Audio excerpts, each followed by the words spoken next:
Today's scripture reading comes out of Romans chapter 5, verses 6 to 8. You see, at just the right time, when we were still powerless, Christ died for the ungodly. Very rarely will anyone die for a righteous man, though for a good man someone might possibly dare to die. But God demonstrates his own love for us in this: while we were still sinners, Christ died for us. Thank you. Good morning again. Go ahead and turn your Bibles to Luke chapter 14. And for those of you who come in since I was up here earlier, let me say to you, welcome, and we're glad to have you with us. And we haven't, if you haven't already done so, we would like for you to fill out one of the cards for visitors and guests and put it, just hand it to me as you leave. We're especially glad to have our oldest daughter here, and Julie and her husband Jesse, and our three grandsons, Noah and Samuel and Benjamin. They're with us today, and we're glad to have them with us. I probably should have mentioned also this morning, Bud Lovell went to hospital yesterday. He was taken to the emergency room, and he was kept at the hospital, and he's hoping to get out today, but that's yet to be seen, I guess. And I mentioned earlier also about next Sunday. The congregational meeting at 9 o'clock will not be in here, but it will be in the fellowship hall. We're going to try to do something a little bit different this year than we've done in previous years. Rather than having a PowerPoint presentation with the shepherds telling you what their plans are for next year, we actually we want to, rather than spending most of the time not giving you a chance to talk, we want to hear from you, and we want to pick your brain, and we want to do some brainstorming with you, and we would like very much to hear from you, and that's why the change of setting. We want to facilitate in a way that enables that perhaps a little bit more effectively. Also, kind of in conjunction with that, as a follow-up to that, we plan, since we're focusing on congregational life and congregational plans, I plan to have next Sunday table communion during a worship hour as well. And I know some of you have asked me kind of every once in a while, when are we going to do that again? And well, next Sunday we're going to try to do that. And so kind of plan on that, and you might pass the word on that as well. Why don't you stand up and greet somebody near you? Each year when we lived in California, I would go to the Northern California Preachers Retreat, and it was held at a retreat center called Shenandoah West, which was located not too far from Placerville, California. And most of the time, I think every year, there was an outside speaker brought in who was kind of the primary resource person, sometimes from one of our Christian colleges or from one of the schools of theology or graduate schools. And it was always a time of study and renewal and reflection and devotional time, but also there were times of fellowship built into the couple days or days it was. And I enjoyed all of it, but I enjoyed the fellowship time because I sometimes was able to have conversations there that I wasn't able to have in any other kind of setting. And one year during that fellowship time, one of my fellow ministers told me about a sermon that he had recently delivered on tithing.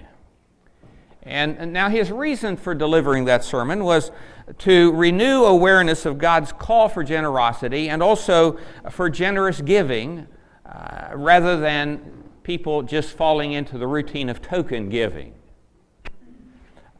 One of the byproducts of that sermon, however, was not what he expected. It was a tearful call from a single mother who was trying to eke out survival one day at a time.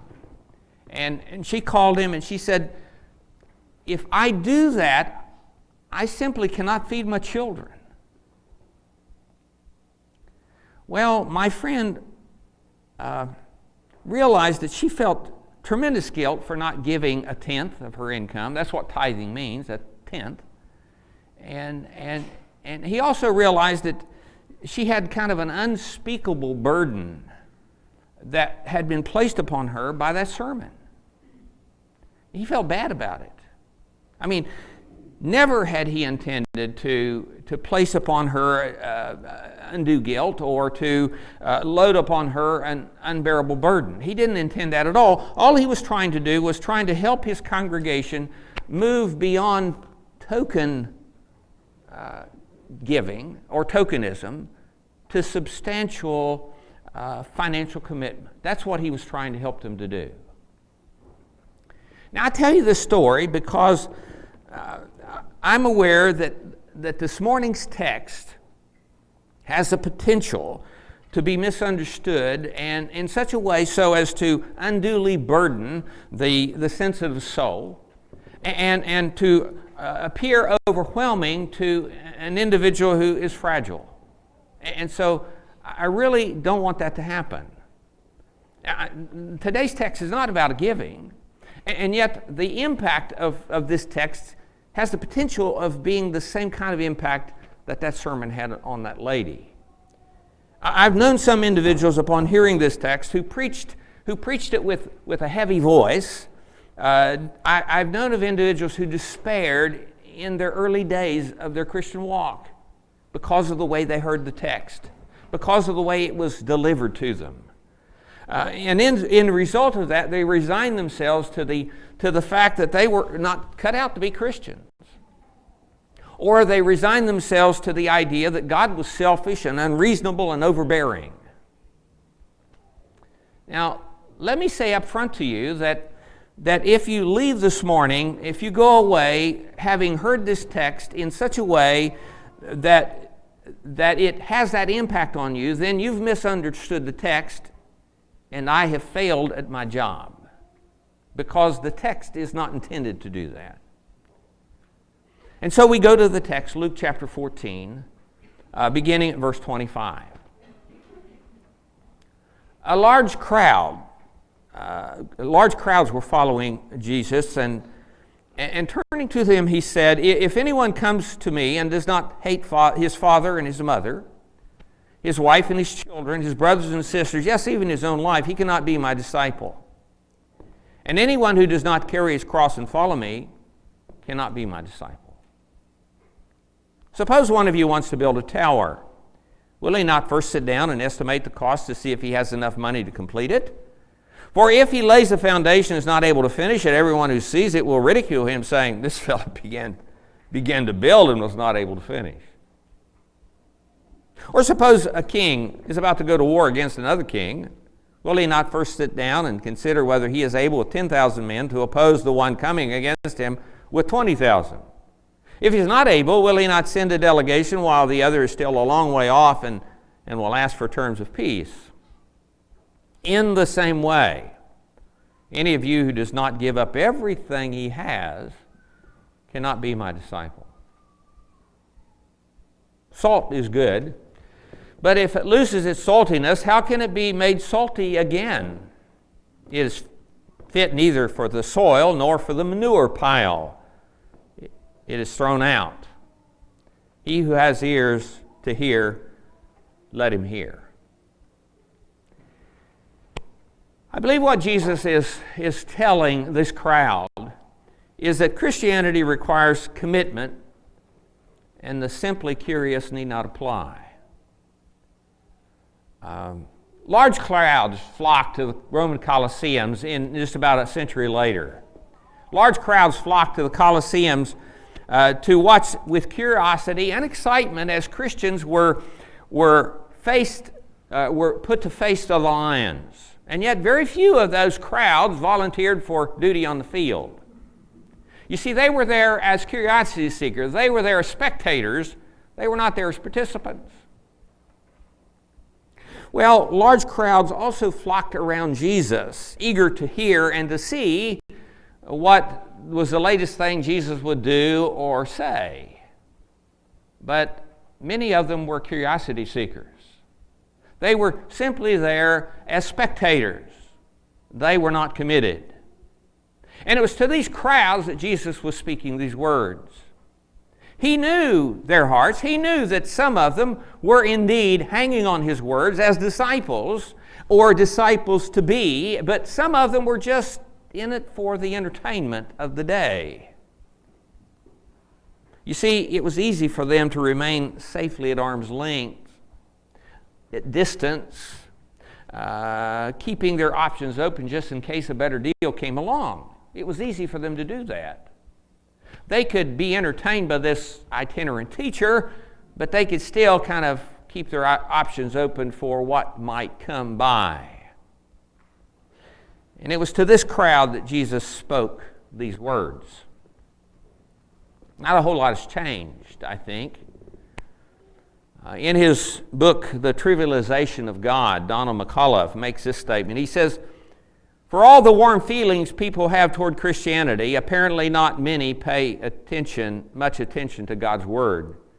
The consequence is cafeteria-style religion, a do-your-own-thing spirituality that inevitably trivializes God to fit the contours of one's individual taste." I think McCullough is right. I think that happens all too much. But please notice, Jesus did not chase away the large crowds. I think that's significant. He didn't do that. He did not call for them to make a decision right this moment. He didn't do that. He did not try to pressure them with some kind of emotional appeal carefully crafted to get them in the water before it was too late, as we're sometimes inclined to do. He didn't do that. He did warn them, however, that half-hearted spectator following would never satisfy and would never save. And he made very clear that that was his warning. The story is told of the time when Julius Caesar landed on the shores of Britain with his Roman legions for the purpose of conquering Britain. He took a bold and decisive step as he led his conquest forward. Ordering his men to march to the edge of the cliffs of Dover, he commanded them to look down on the water below. And when they looked down from the cliff to the water below, to their amazement, they saw that every one of the ships on which they had crossed the channel was aflame, burning. You see, Caesar had deliberately cut off any possibility of retreat. Now that his soldiers were unable to return to the continent, there was nothing left for them to do but to advance and conquer. And of course, that's what they did. But he gave them no alternative. He made sure that they were committed. They would either do or die. He called for that kind of commitment. Jesus warned the large crowds following him that a time would come when they would no longer be able to follow him simply as idle curious and out of idle curiosity, but rather a decision would have to be made, emphatically made, as to whether or not they were going to walk with him down the road of life or not. A time would come when they would have to make that decision.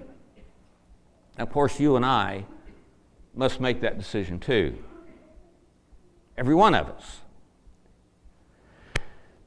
The compelling ground for our sacrificial decision is his sacrificial decision. Jesus did not stand piously above the crowd, asking them to do something that he himself was not willing to do. But rather his decision to leave his Father for the purpose that he might rescue them was the reason for his calling upon them to leave father and mother in order to be rescued. He did it before he asked them to do it. Or to put it in the words of John, we love because he first loved us. It was his love that becomes the foundation for calling for our love and for motivating our love. Now, the unfortunate thing about all of this is that this story has become so familiar to us that we're prone to be deaf to its significance. In other words, we've heard it so many times we no longer hear it. We no longer really hear it.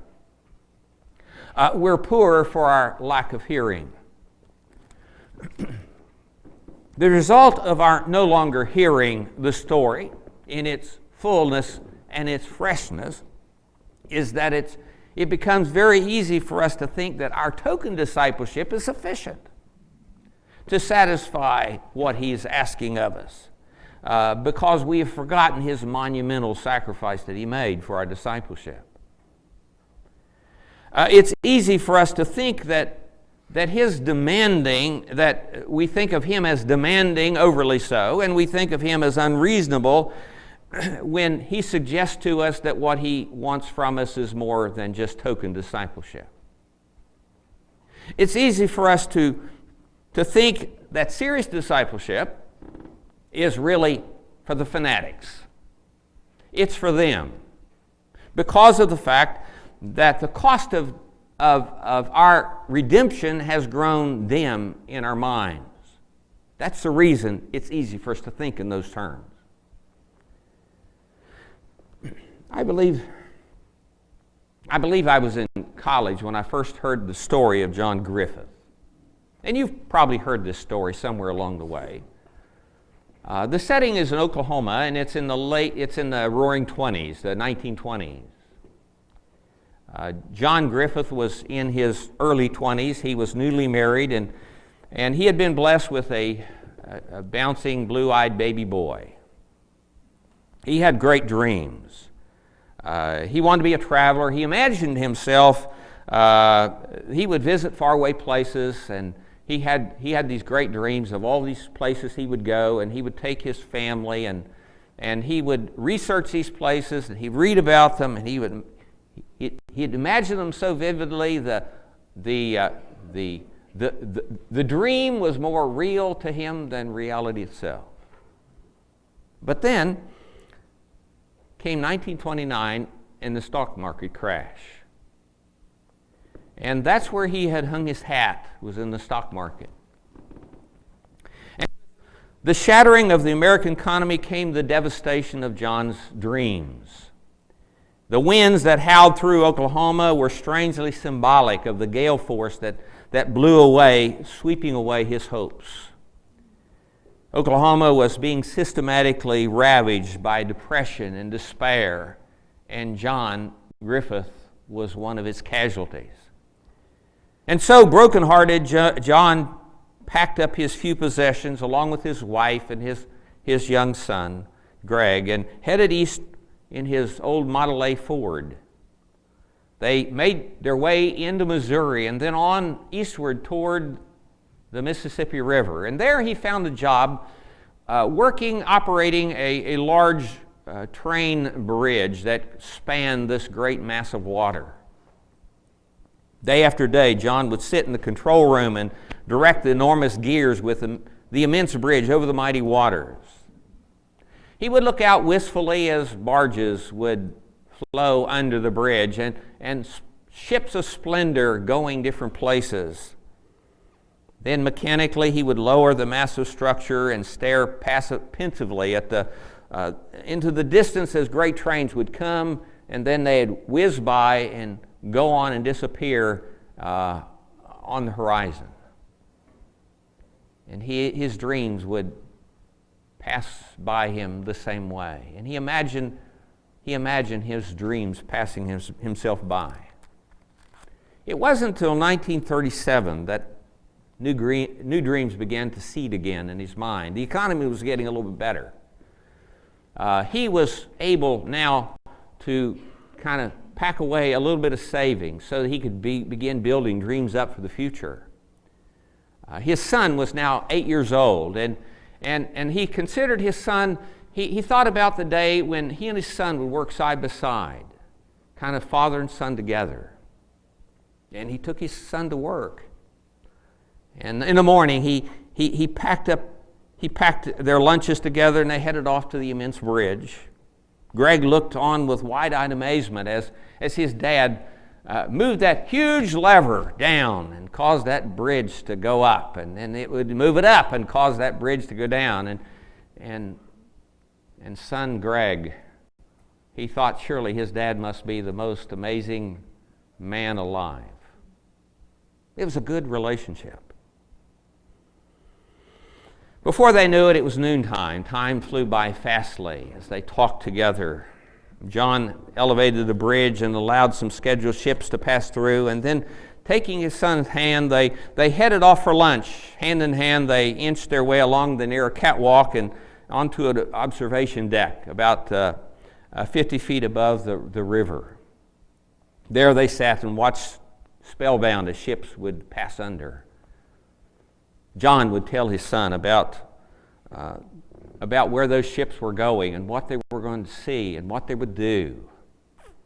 He told him many stories. He told him about what they would one day do and what they would one day see. And then suddenly, in telling of the story about the time the river had overflowed its banks, he and his son were startled back to reality by the shrieking of the whistle of a train that was a distance away. Looking at his watch in disbelief, John saw that it was already 1:07. Immediately, he remembered that the bridge was still raised and the Memphis Express would be in just a few minutes.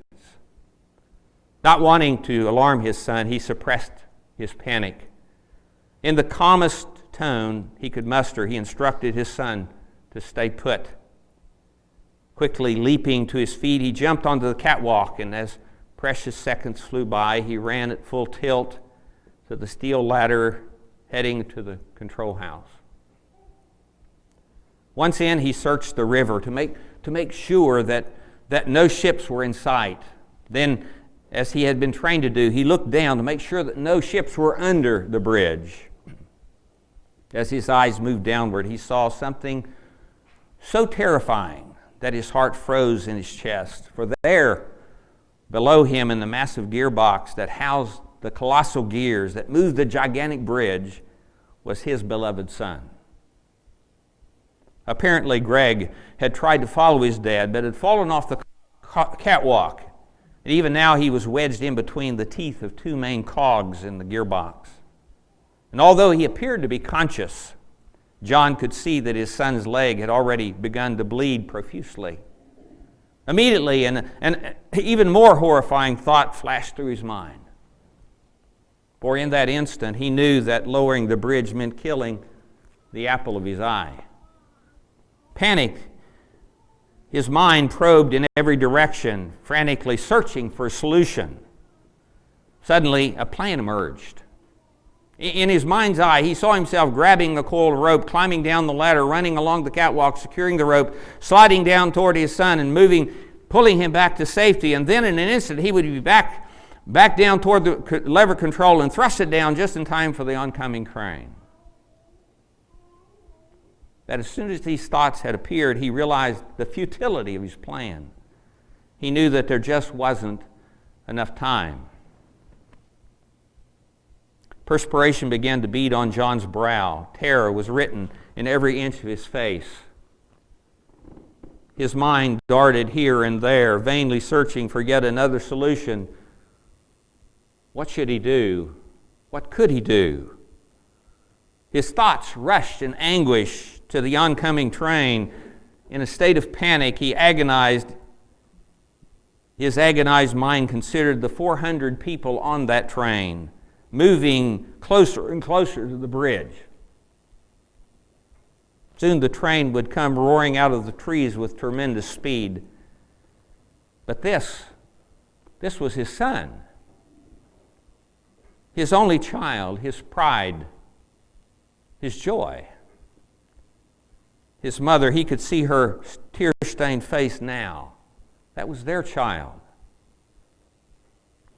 He was the father. This was his boy. He knew in a moment that there was only one thing he could do. He knew he'd have to do it. And so, burying his face under his left arm, he plunged down the lever. The cries of his son were quickly drowned out by the relentless sound of the bridge as it ground slowly into position. With only seconds to spare, the Memphis Express, with its 400 passengers, roared out of the trees and across the mighty bridge. John Griffith lifted his tear-stained face and looked into the windows of the passing train.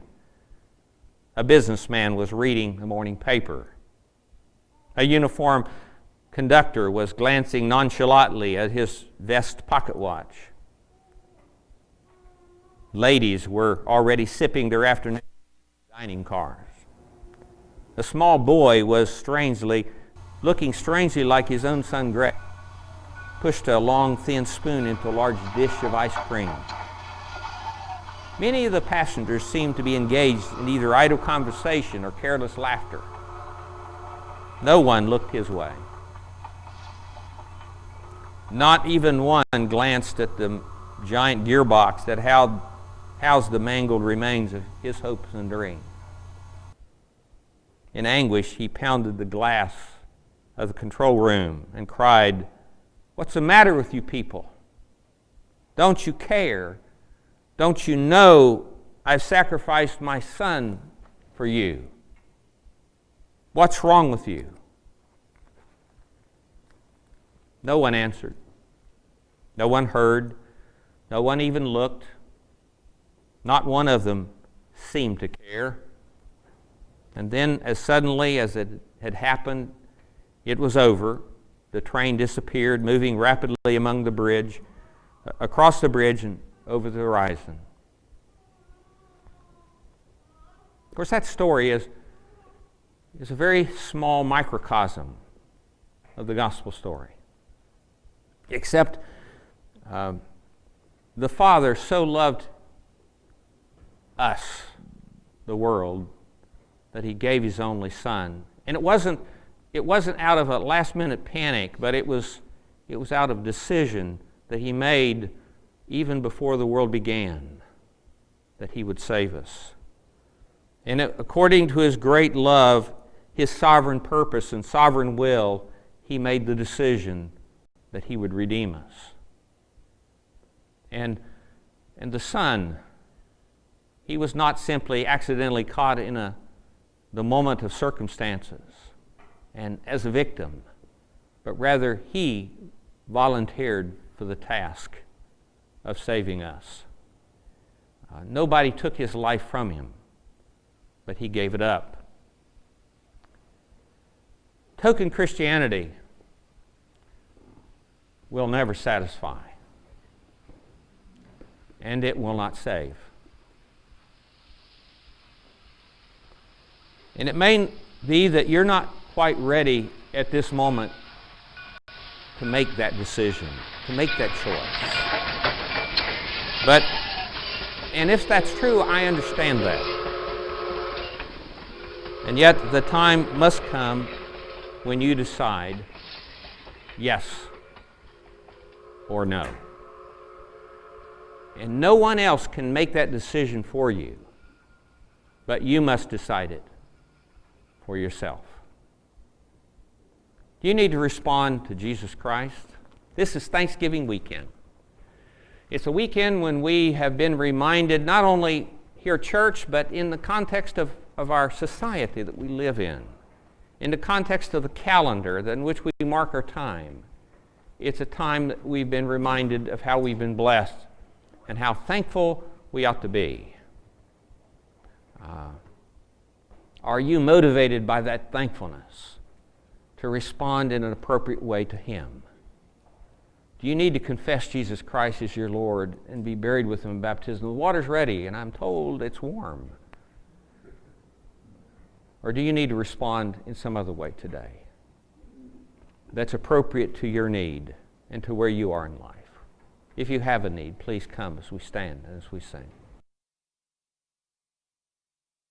My challenge for you today is to go home and as you kind of mark off the rest of this year, think about what you need to do to respond appropriately to the goodness and the graciousness of the blessings and the God who so blesses us.